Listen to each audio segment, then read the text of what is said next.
ان سب سے فرصت پانے کے بعد فرات کے کنارے ایک قبر تیار کرائی اور اپنے چچا عباس علمدار کو دفن فرما دیا۔ حضرت عباس کا امتیاز یہ ہے کہ آپ کی قبر مطہر تمام شہداء کی قبور سے جدا اور قدرے دور ہے۔ علماء اعلام نے اس جگہ کی تعبیر شط فرات مقابل ہائر جیسی لفظوں سے کی ہے۔ علام الورا پیج نمبر 127، عمدۃ الطالب پیج نمبر 339 اور انوار نعمانیہ پیج نمبر 344 وغیرہ ان کتب میں موجود ہے۔ اس امتیاز کے مختلف اسباب بیان کیے گئے ہیں۔ بعض علماء کا خیال ہے کہ یہ امام حسین سے حضرت عباس کی وصیت کا احترام ہے کہ میری لاش خیمے میں نہ لے جائیے گا۔ بعض حضرات کا کہنا ہے کہ یہ شیر کے قبضے کا احترام ہے کہ صبح قیامت تک فرات کے کنارے ایک پیاسے ہی کا قبضہ رہے گا۔ علامہ مکرم رحمۃ اللہ علیہ نے تو یہ توجیہ کی ہے کہ یہ صبح قیامت تک حضرت عباس علیہ السلام کی امتیازی شان کو باقی رکھنے کا اہتمام ہے کہ دنیا قبروں کا انداز ہی دیکھ کر یہ سمجھ لے کہ اس شہید میں کوئی خصوصیت ہے جو دیگر شہداء میں نہیں ہے۔ Page number 443۔ اور اس کے کرامات و کمالات بھی اسی کے نام سے موسوم ہوتے رہے اور ان کی عظمت صاحب کرامات کی عظمت کا اعلان کرتی رہے۔ شہدائے کربلا میں سب ہی عام تاریخ دفن کے اعتبار سے ایک امتیازی حیثیت کے مالک ہیں۔ دنیا میں ہر شخص کا مدفن ایک ہوتا ہے اور یہاں ایک ایک شہید کے دو مدفون پائے جاتے ہیں، کہیں جسم دفن ہوا اور کہیں سر اقدس۔ لیکن حضرت عباس اس میں بھی ایک انفرادیت کے حامل ہیں۔ آپ کے جسم اقدس کو 3 مدفون میسر ہوئے۔ ایک وہ جگہ ہے جہاں تن پاش کو دفن کیا گیا، ایک وہ منزل ہے جہاں سر اقدس کو سپرد خاک کیا گیا، اور ایک وہ مقام ہے جہاں دونوں ہاتھوں کو تھوڑے فاصلے پر زیر خاک چھپایا گیا۔ یہ مقامات کہاں ہیں اور ان کی نوعیت کیا ہے، یہ ایک الگ بحث ہے جس میں کوئی تحقیقی رائے قائم کرنا سخت مشکل ہے۔ اتنا ضرور مسلم ہے کہ جسم اقدس اسی مقام پر ہوا ہے جہاں روضہ مظہر بنا ہے۔ اس کے علاوہ دونوں بازو اور سر اطہر کے بارے میں روایات مختلف ہیں اور یہ اختلاف روایت کسی اور شے کی نشاندہی کرے یا نہ کرے، اتنا ضرور بتاتا ہے کہ اس شہید کی لاش مظہر بھی ہے صحیح و سالم نہ رہ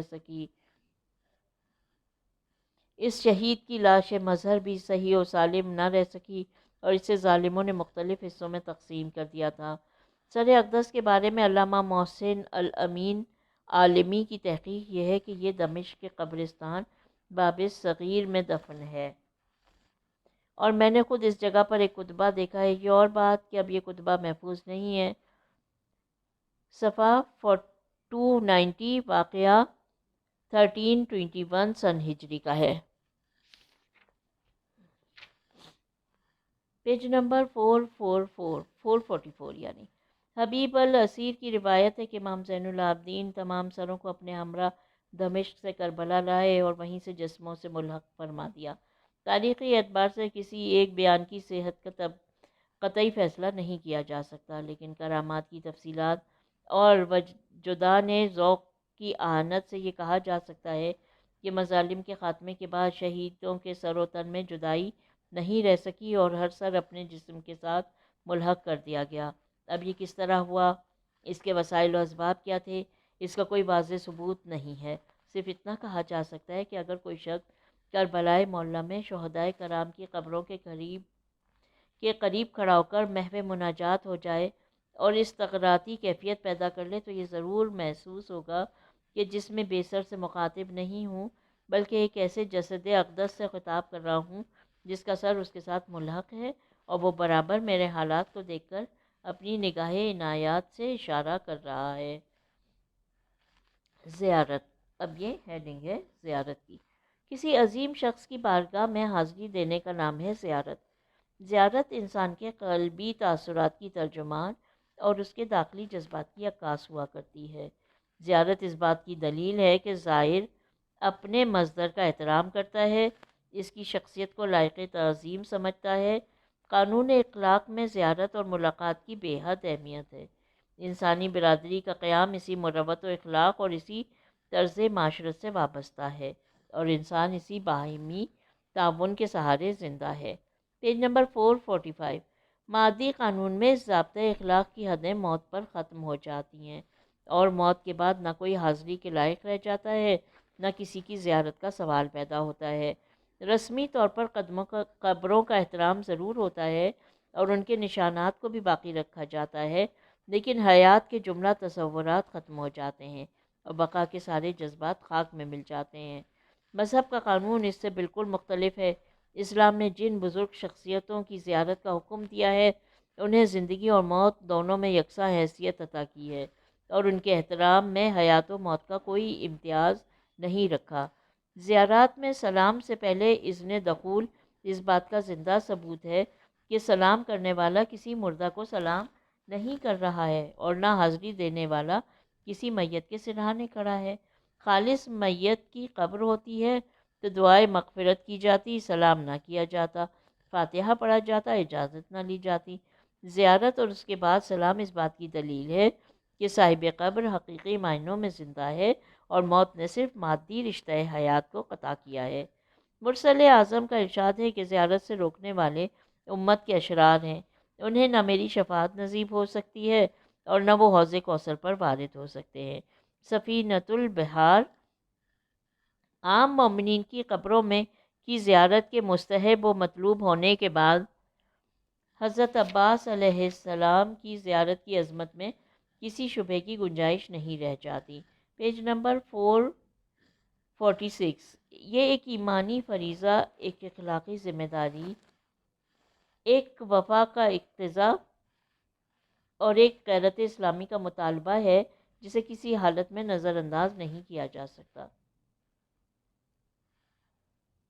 زیارت نہ کرنا بے توجہی کی حد تک پہنچ جائے تو ایمان بھی خطرے میں پڑ جاتا ہے۔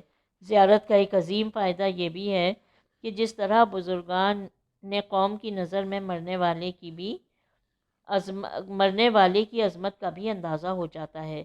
دنیا فانی سے رخصت ہو جانے والے کے مراتب و مناقب کے بارے میں ہزار روایات ایک طرف ہیں اور ایک زیارت معصوم ایک طرف۔ زیارت کا ایک ایک فقرہ عظمت کا غماز ہے، اور ایک ایک انداز جلا قدر کا نشان ہے۔ حضرت عباس کی زیارت آغاز کتاب میں نقل کی جا چکی ہے۔ یہاں پہ حاشیے میں کچھ باتیں لکھی ہیں، وہ آپ کے سامنے پڑھتی ہوں۔ زیارت کے ساتھ 2 رکعت نماز زیارت بھی مستحب ہے۔ بعض علماء نے حضرت عباس کی زیارت کو اس قدر اہمیت دی ہے کہ اسے عملی طور پر زیارت امام حسین پر بھی مقدم کیا ہے۔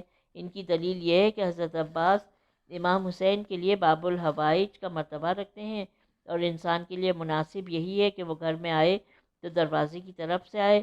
میں نے گزشتہ سال 1392 ہجری میں زیارت کے موقع پر سرکار آیت اللہ السید محمد باقر الصدر تاب شاہ کو اسی ترتیب سے زیارت کرتے دیکھا۔ علامہ جوادی نے یہ حاشیے میں لکھا ہے زیارت کے متعلق، حضرت عباس کی زیارت کے متعلق۔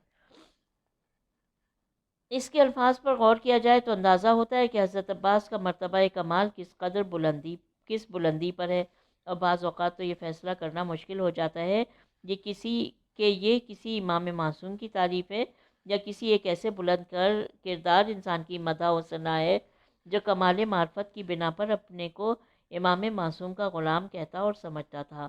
زیارت کے ساتھ 2 رکعت نماز زیارت بھی مستحب ہے۔ روایت ابو حمزہ میں اس نماز کا ذکر نہیں ہے۔ Page number 447۔ لیکن بعض دوسرے روایات اور علماء اعلام کے ارشادات میں اس کا ذکر ضرور ملتا ہے، اور اس بات استحباب کے لیے اتنی مقدار کافی ہے۔ علامہ مجلسی نے اس نقطے کا ذکر کرتے ہوئے یہ خیال ظاہر کیا ہے کہ روایت میں نماز کا ذکر نہ ہونا اس کی حرمت کی دلیل نہیں ہے۔ بہت استحباب ثابت نہ ہو سکے گا تو برجائے مطلوبیت ہی پڑھ سکتے ہیں، اور بعنوان ایصال ثواب و کار خیر میں ہی پڑھی جائے تو استحباب بھی ثابت ہو جائے گا۔ علامہ مکرم طاب شاہ کا بیان ہے کہ خود زیارت کے ساتھ بھی نماز کا استحباب ثابت ہے، اس کے لیے کسی اور عنوان کی ضرورت نہیں ہے۔ اس کی پہلی دلیل یہ ہے کہ اکثر علماء اعلام نے نماز کا ذکر کیا ہے اور علماء اعلام بدعت کو استحباب کا درجہ نہیں دے سکتے۔ ذکر نماز کا مطلب ہی یہ ہے کہ ان کی نظر میں اس کا استحباب ثابت ہے، یہ اور بات کہ ہم تک وہ دلیل نہیں پہنچ سکی۔ دوسری بات یہ ہے کہ بعض روایات میں مطلق زیارت کے ساتھ نماز زیارت کا ذکر ہے۔ اس میں معصوم اور غیر معصوم کی تفصیل بھی نہیں ہے، جس کا مطلب یہ ہے کہ ہر معصوم کی طرف سے وارد ہونے والی زیارت میں نماز زیارت بالخصوص مستحب ہے، اور باقی زیارات میں ہدیہ میت اور ایصال ثواب وغیرہ کے عنوان سے پڑھی جا سکتی ہے۔ اب ہیڈنگ ہے یہاں پر پیج نمبر 448 پر بوسہ قبر۔ قبر اطہر کی زیارت کی طرح اسے بوسہ دینا بھی ایک امر مستحب ہے۔ مزار بہار صفحہ نمبر 180 کی روایت کی بنیاد پر خود صادق آل محمد نے صفوان جمال کو تقبیل قبر کا حکم دیا، اور علماء اعلام نے بھی اپنی کتابوں میں قبر اقدس کو بوسہ دینے کا ذکر کیا ہے۔ قبر اقدس کی طرف چوکھٹ کو بوسہ دینا بھی ایک تعظیم و احترام کا طریقہ ہے، جو قطعاً ایک محبوب عمل ہے۔ سرکار مجدد محمد باقر بہیمانی حرم سید الشہداء کی طرح حرم حضرت عباس علیہ السلام میں بھی اتباع مبارکہ کو بوسہ دیا کرتے تھے۔ علماء اعلام کی سیرت مبارکہ شرعی حجت کے نہ ہونے کے باوجود ایک اہمیت کی حامل ہوا کرتی ہے۔ ان کے شرعی اعمال اس بات کی دلیل ہوتے ہیں کہ ان کی نظر میں جواز یا استحباب کی کوئی اہم دلیل ہے جو ہماری نگاہوں کے سامنے موجود نہیں ہے۔ واضح رہے کہ بوسہ دینا سجدہ کرنے سے مختلف ایک امر ہے۔ بوسہ دینا ایک محبوب عمل ہے اور سجدہ کرنا قطعاً غیر محبوب۔ سجدے کا مسلم قانون یہ ہے کہ وہ غیر خدا کے لیے قطعاً جائز نہیں ہے۔ معصوم کی چوکھٹ پر خدا کا سجدہ شکر ہوتا تو سبحان اللہ، ورنہ یہ بات کسی طرح صحیح نہیں ہے۔ یہ اور بات ہے کہ یہ صرف ایک عقلی احتمال ہے، ورنہ در معصوم پہ سجدہ کرنے والے معصوم کو معصوم اور بزرگ کو بزرگ ہی سمجھتے ہیں۔ ان کے ذہن میں یہ تصور بھی نہیں پیدا ہو سکتا کہ یہ بندے خدا ہو گئے ہیں یا انہیں بھی خدا کا شریک قرار دیا جا سکتا ہے، الیاذ باللہ۔ اب ہمارے سامنے ہے پیج نمبر 449، جہاں پہ ہیڈنگ ہے مرثیے۔ اخلاقی دنیا کا عظیم ترین فرض اور نفسیاتی انسان کا اہم ترین مظہر مرثیہ۔ مرثیہ ان جذبات دلی کے اظہار کا نام ہے جو کسی انسان کے غم میں ابھرا کرتے ہیں اور وابستگان کے قلوب کو برما دیا کرتے ہیں۔ حیت اور تکنیک سے قطع نظر مرثیہ صرف جذبات غم کا اظہار ہے اور بس۔ یہ اور بات ہے کہ اس سے ضمنی طور پر مرنے والے کے کردار اور اس کی شخصیت و حیثیت کا بھی اندازہ ہو جاتا ہے۔ جذبے کا تعلق ایک خصوصیت اور امتیاز پیدا کرتا ہے اور مرثیے کی حقیقت اس کے بغیر ناتمام رہ جاتی ہے۔ قصیدہ اور مرثیہ کا بنیادی امتیاز یہی ہے کہ قصیدہ ان جذبات کے اظہار کا نام ہے جو کسی صاحب کمال کے کمال سے متعلق ہوتے ہیں، اور مرثیہ ان جذبات کے اظہار کا نام ہے جو صاحب کمال کے غم و الم سے پیدا ہوتے ہیں۔ مرثیے کی تاریخ انسانی نفسیات کی تاریخ ہے اور مرثیے کا وجود انسانی جذبات کی پیداوار ہے۔ Page number 450۔ یہ ناممکن ہے کہ صاحب کمال انسان دنیا سے اٹھ جائے اور اس کے وابستگان اس کا مرثیہ نہ پڑھیں۔ یہ اور بات ہے کہ یہ مرثیہ کبھی نثر میں ہوتا ہے اور کبھی نظم میں۔ اصطلاحی طور پر نثر میں اظہار غم کو مرثیہ نہیں کہا جاتا، لیکن یہ مفہوم مرثیے کا قصور نہیں ہے۔ یہ صرف عربی مزاج کا تقاضا ہے کہ عرب فطری طور پر شاعر ہوا کرتے ہیں۔ وہ اپنے محفل ضمیر کو اجتماعی طور پر نظم ہی میں ظاہر کیا کرتے تھے۔ ان کا رجز، ان کی مدح، ان کی ہجو سب عام طور پر نظم ہی سے متعلق ہوا کرتی تھی۔ مرثیہ بھی انہی اصناف اظہار میں سے ایک صنف کا نام تھا، اس لیے اس کا بھی نظم میں ہونا ناگزیر تھا۔ دھیرے دھیرے ان کے اصول و قوانین مرتب ہونے لگے اور اردو شاعری میں مرثیہ قصیدہ سے بالکل الگ ایک صنف سخن بن گیا۔ عربی شاعری میں اس قسم کے امتیاز کا کوئی وجود نہیں تھا۔ وہاں قصیدہ اور مرثیے کا فرق صرف جذبات سے متعلق تھا، حیت اور تکنیک سے اس کا کوئی تعلق نہ تھا۔ اردو زبان میں دونوں کا فرق مادہ اور حیت دونوں سے متعلق ہو گیا ہے۔ ظاہر ہے کہ جب مرثیہ پڑھنا ایک اخلاقی فرض اور ایک جذباتی مطالبہ ہے، تو جس قدر مرنے والا صاحب اوصاف و کمالات ہوگا، اتنا ہی مرثیہ جامع اور ہماگیر ہوگا، اور جس قدر تاثر شدید ہوگا اسی قدر مرثیے کی اثر انگیزی بھی ہوگی۔ جناب عباس علیہ السلام کی شخصیت بھی ایک عظیم ترین شخصیت ہے۔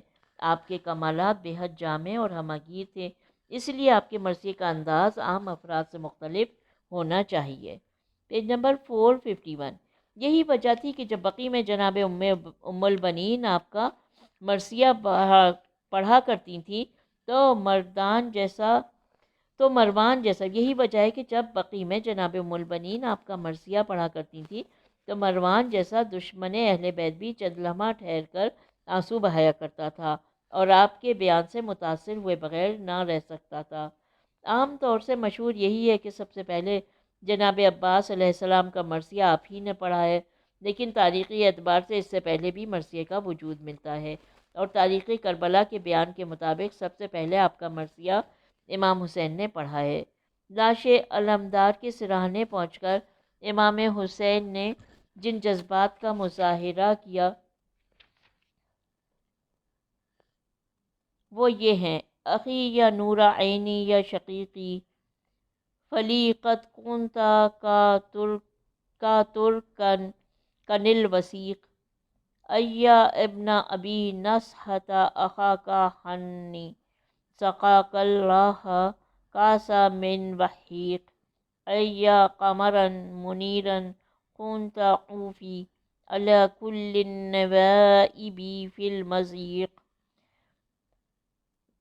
نباعدک لا قطیب لنا حیاتا سنجم جمع فی الغداة علی الحقیق اللہ للہ شکوائی و صبرا وما القاہ من ضمن و ضیق۔ اسرار الشہادات میں ہے۔ اس کا اردو ترجمہ نہیں ہے میرے پاس، نہیں تو میں اس میں کتاب میں اردو ترجمہ اس کا نہیں ہے جو امام حسین نے جن جذبات کا اظہار کیا تھا، ورنہ میں اردو ترجمہ پڑھتی۔ یہاں پہ جو بھی غلطی ہوئی ہو، جو کوتاہی ہوئی ہو، اس کے لیے بہت معذرت، اور یقیناً پروردگار عالم اس کوتاہی کے لیے مجھے معاف فرمائیں گے۔ Page number 452۔ اس کے بعد جناب ام البنین کے دو مرثیے ہیں جن میں آپ نے اپنے جذبات غم کا اظہار کیا ہے اور اپنے لال کی اس مصیبت کا تذکرہ کیا ہے جو پورے واقعہ کربلا میں ایک انفرادی مصیبت ہے، اور جس کے بیان کرنے کی نصیحت ایک ذاکر حسین کو عالم دریا میں خود جناب عباس نے کی تھی۔ اب اس کا یہاں پر ترجمہ موجود ہے، کتاب ابصار العین صفحہ نمبر 31، منتہی الاعمال۔ ترجمہ: اے وہ شخص جس نے میرے لال عباس کو عظیم لشکر پر ایسے عالم میں حملہ کرتے دیکھا ہے جب اس کے پیچھے بہت سے حیدری شیر اور بھی تھے، مجھے خبر دی گئی ہے کہ میرے لال کے سر پر اس وقت ضربت لگی جب اس کے ہاتھ قطع ہو چکے تھے، اور اس ضربت نے اسے گھوڑے سے گرایا تھا۔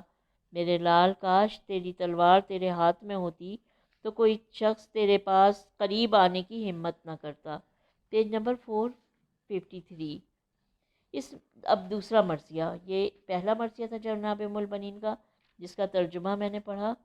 اب یہ دوسرا مرثیہ ہے۔ اس مرثیے میں آپ فرماتی ہیں، اس مرثیے میں آپ نے اپنی کنیت پر روشنی ڈالتے ہوئے اظہار غم کیا ہے اور یہ بتایا ہے کہ ام البنین اس ماں کا نام ہوتا ہے جس کے فرزند زندہ رہتے ہیں، اور میرے لال تو کربلا میں کام آ چکے ہیں، اب مجھے ام البنین نہ کہنا۔ ترجمہ ہے: میری بہنوں، مجھے ام البنین نہ کہو، مجھے میرے شیر یاد آ جاتے ہیں۔ کبھی میرے بیٹے زندہ تھے تو میں ام البنین تھی، اب تو ان میں کوئی زندہ بھی نہیں رہ گیا۔ ہائے، میرے 4 شیر تھے اور سبھی گلا کٹائے پڑے ہوئے ہیں۔ یہ اس وقت شہید ہوئے جب بھوک اور پیاس نے ان کے جوڑ بند تک خشک کر دیے تھے۔ کاش مجھے یہ معلوم ہوتا کہ کیا یہ خبر صحیح ہے کہ میرے عباس کے ہاتھ قلم کر دیے گئے۔ Page number 554۔ اب مرثیہ فضل بن حسن ہے یہاں پر۔ علامہ عبدالحسین امینی تابجہ نے الغدیر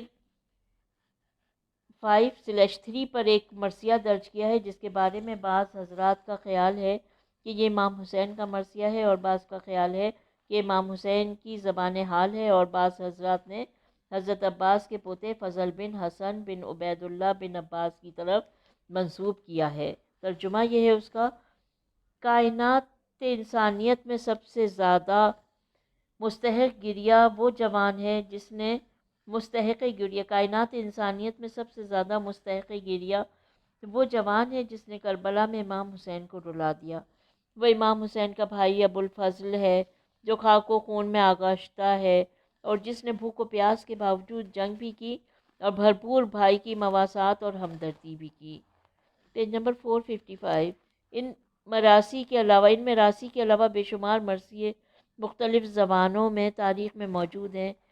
ان مراثی کا امتیاز یہ ہے کہ اسی دور کے ہیں جس دور کا واقعہ ہے، اور واقعے سے قریب ترین تعلق رکھنے والوں کے تاثرات ہیں۔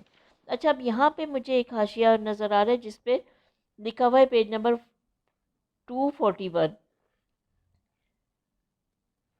241 کی کچھ تفصیلات ہیں یہاں پر، پیج نمبر 241 کی، وہ میں آپ کے سامنے پڑھتی ہوں، پھر انشاءاللہ آگے بڑھتے ہیں۔ لیکن ابو الفضل العباس کے حالات کا تجزیہ گواہ ہے کہ وہ ایک مرد کامل تھے، اور ان کی زندگی یقیناً ایسی تھی کہ انہیں مرد کامل کہا جائے۔